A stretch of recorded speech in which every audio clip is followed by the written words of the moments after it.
আমি কে বাঙালি বাঙালি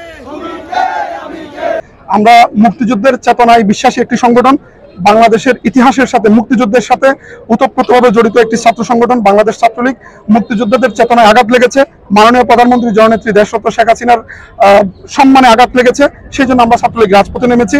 আমাদের যদি জননেত্রী দেশরত্ন শেখ হাসিনার অস্তিত্বকে কেউ যদি বিলীন করতে চায়, সেটার মোকাবেলা করার জন্য বাংলাদেশ ছাত্রলীগ যদি রাত দিন 24 ঘন্টা সারা বছর আমাদের জীবদ্দশা পর্যন্ত যদি রাজপথে থাকতে হয়, আমরা থাকতে প্রস্তুত রয়েছি।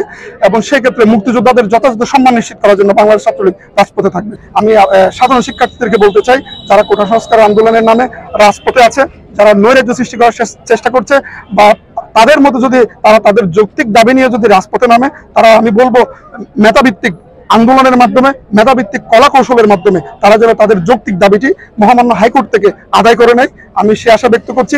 তাদের দাবি যদি যৌক্তিক হয়, বাংলাদেশ ছাত্রলীগ সবসময় যৌক্তিক দাবির পক্ষেই থাকবে।